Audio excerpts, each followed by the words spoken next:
everyone. I'm so glad you're here today because this video is filled with practical ideas that can truly make everyday life feel lighter and calmer. What if I told you that by doing just one small thing, your home could look noticeably cleaner in minutes without deep cleaning stress or exhaustion? Most mess doesn't come from laziness. It comes from trying to do too much at once. In this video, I'm sharing simple, realistic habits that help reset messy spaces almost instantly. These aren't complicated systems or perfect routines. They're small actions, often just one step, that create visible calm right away. I use these methods in my own home on busy days when I'm tired, overwhelmed, or short on time. They've helped me stop avoiding clutter and start feeling more in control even when life feels full. If you're craving a home that feels lighter without demanding more energy from you, keep watching. And if this kind of gentle, practical content speaks to you, don't forget to like, share, and subscribe. Let's make everyday living a little easier together.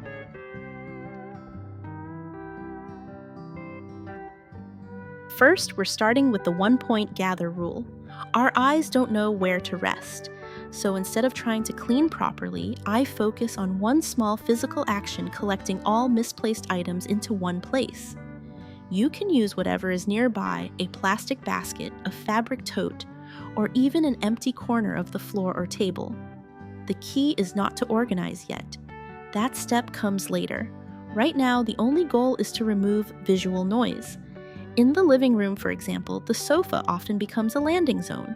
Remote controls, charging cables, tissues, receipts, and random small items slowly pile up.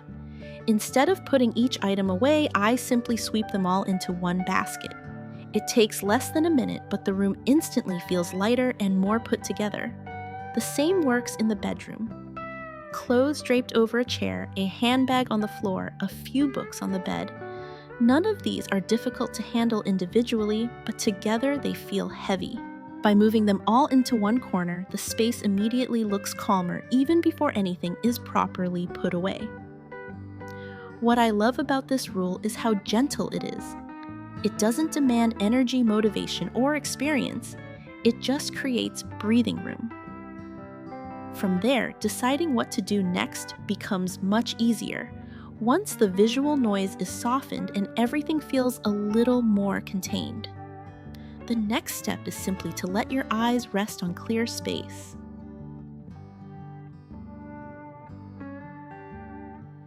Next, let's talk about the surface reset.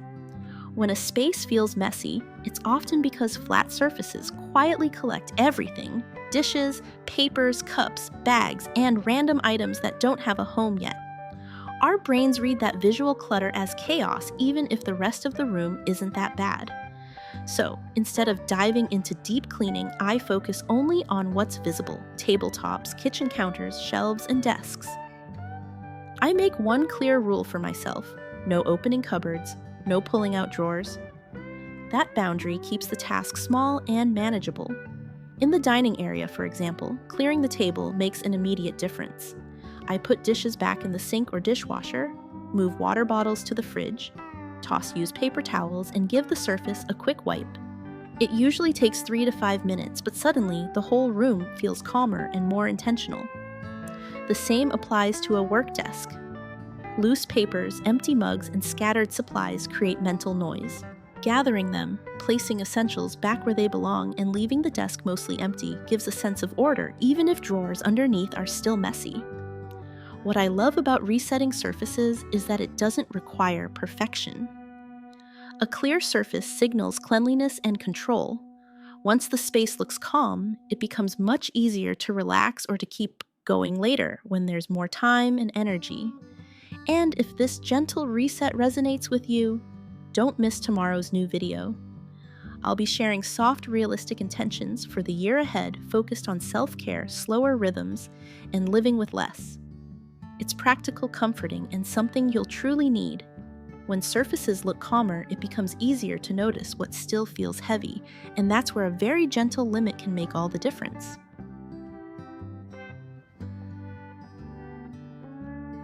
Now we're moving into the 5-item rule. This habit sounds almost too small to matter, but that's exactly why it works. Clutter becomes exhausting when our brains try to process everything at the same time. The 5-item rule gently lowers that mental load. Instead of asking, "How do I clean this whole mess?" I ask a much simpler question. Which 5 things can I handle right now? I look around the messy area and deliberately choose 5 items, no more, no less. For each item, I make one clear decision: put it away, let it go, or give it away. There's no rearranging, no creating piles, and no promise to deal with it later. Once the 5 items are handled, I stop. That stopping point is important because it keeps the task from turning into something heavy. On a bed, those 5 items are often very familiar: a jacket thrown over the corner, a handbag, a book that didn't make it back to the shelf, a phone charger, and a water bottle. Putting the jacket back in the closet, hanging the bag, returning the book, coiling the charger, and taking the bottle to the kitchen can take less than 5 minutes. But visually, the bed goes from chaotic to calm. The same rule works beautifully on a desk. I might choose 5 items that are clearly out of place. Old papers, empty mugs, scattered stationery, a notebook, and a random object that wandered there. Clearing just those 5 instantly creates breathing room, even if the rest of the desk isn't perfect yet. And very often, once those 5 items are done, I naturally feel lighter, sometimes light enough to choose 5 more. But even if I don't, the space already feels noticeably better. That small win is enough. As small decisions start feeling lighter, letting go becomes less dramatic and more natural.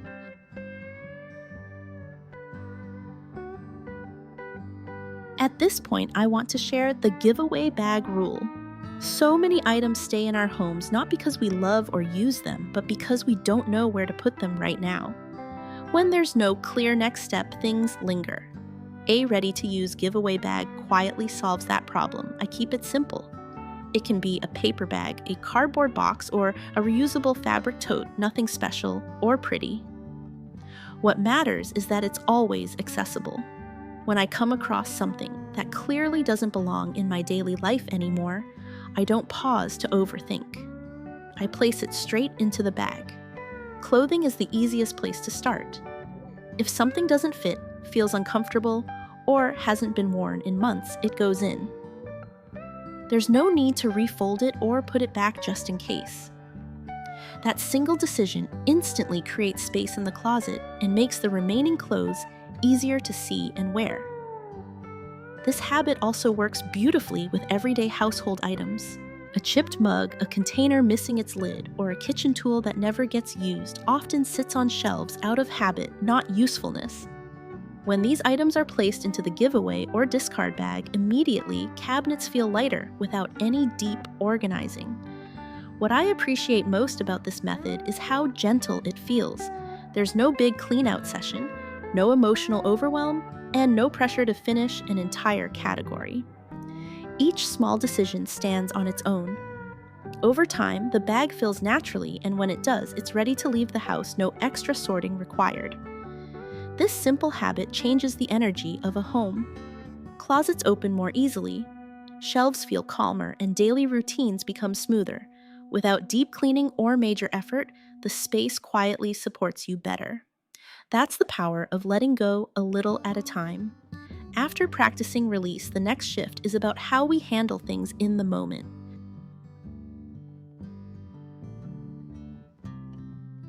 Now let's talk about the one-touch rule.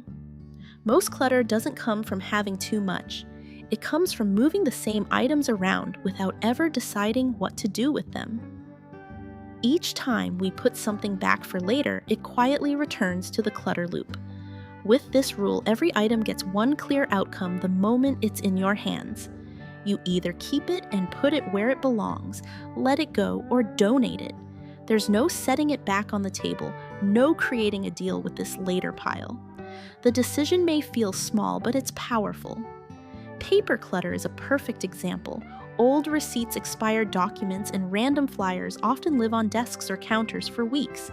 When I pick one up, I read it once and decide immediately. If it's no longer needed, it goes straight to the trash. If it's important, it's filed right away. That single action prevents paper from slowly taking over flat surfaces.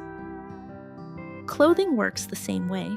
A shirt that hasn't been worn in a long time doesn't go back into the closet just because it's clean. If it no longer fits or feels right, it goes directly into the donation bag.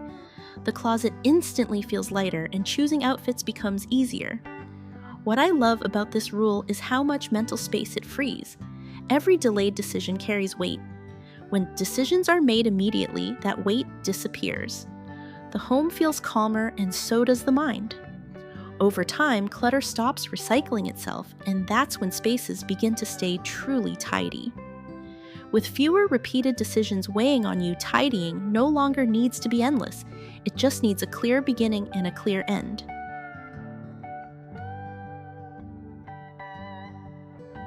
Next, we're coming to the 10-minute sweep. We look around and think we need a full reset, every room, every corner, all at once. That thought alone is exhausting, and it's usually why we don't start at all. The idea is simple. Choose one small area that has a big visual impact. It might be the kitchen counter, a work desk, the shoe rack by the door, or a vanity where items tend to pile up.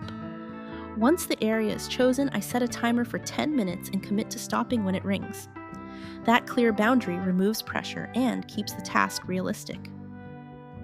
During those 10 minutes, I focus on only a few actions, putting items back where they belong, throwing away trash, and giving the surface a quick wipe if needed. I don't reorganize drawers or start sorting deep storage. The goal isn't perfection, it's completion. This habit fits naturally into daily routines. 10 minutes after dinner is often enough to clear the dining table, wash or stack dishes, and reset the room for the next day. In the morning, a quick 10-minute sweep of the entryway shoes, aligned bags, hung up surfaces, cleared can make leaving the house feel calmer and more intentional. What makes this method so effective is the sense of control it creates. Finishing a small task sends a quiet signal to the brain that things are manageable. There's no burnout, no frustration, and no guilt for stopping when time is up. Because the effort is light, it's easy to repeat the next day. Spaces stay more orderly, and cleaning no longer feels like a burden. Progress comes not from pushing harder, but from finishing small, doable tasks again and again. That rhythm is what truly keeps a home feeling calm.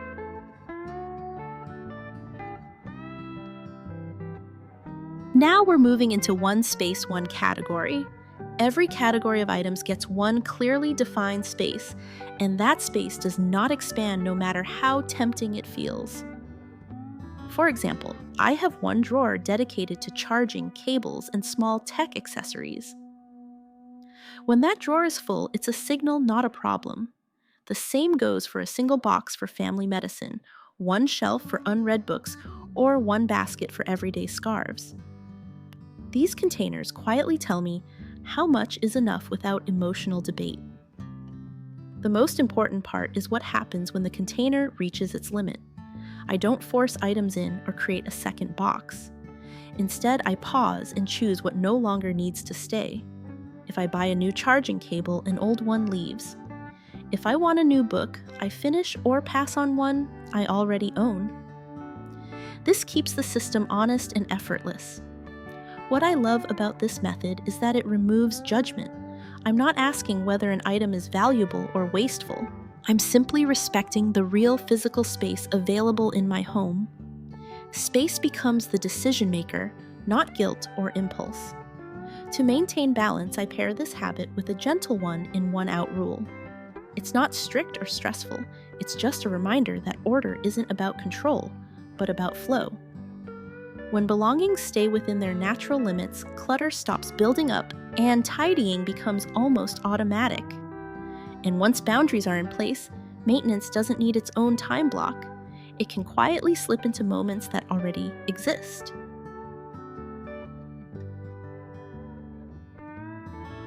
Finally, let's talk about cleaning while waiting.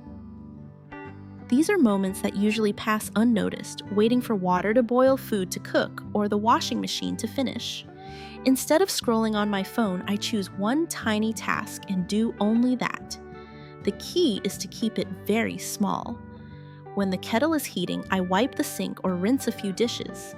While something simmers on the stove, I gather trash from the kitchen counter or put away items that don't belong there. If I'm waiting for the laundry cycle, I might fold a few clean clothes or clear the top of the washer. None of these tasks take more than a minute or two. What makes this habit so effective is that it doesn't require extra energy or planning. I'm already standing there, already waiting. The task feels light because it has a natural endpoint the moment the water boils or the timer goes off. I stop immediately when waiting is over without trying to do more. Over time, these small actions add up. The sink stays cleaner, surfaces don't get overwhelmed, and mess never fully settles in. Cleaning becomes woven into daily life instead of something separate and heavy. This approach also changes how I feel about tidying. It no longer feels like a chore that steals my time. It feels like a quiet rhythm, something that supports my space without demanding effort.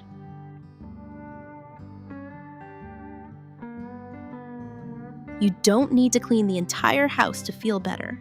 One small clear action done right away is enough to make a visible difference. Quick resets help the space feel lighter, the mind calmer, and habits much easier to maintain over time. If any of these ideas felt doable, try just one today. Apply it exactly as shared in the video without adding pressure or expecting perfection. Small consistency is what truly works. I also have a separate video about setting soft, realistic intentions for the year ahead, focused on gentle self-care, slow living, and a simpler, more mindful lifestyle. You should watch it right after this one. It's incredibly useful, and missing it would truly be a loss for your daily life. If this video helped you, please like, share, and subscribe, and pass these ideas on to friends and family. You deserve a life that feels lighter, calmer, and more enjoyable.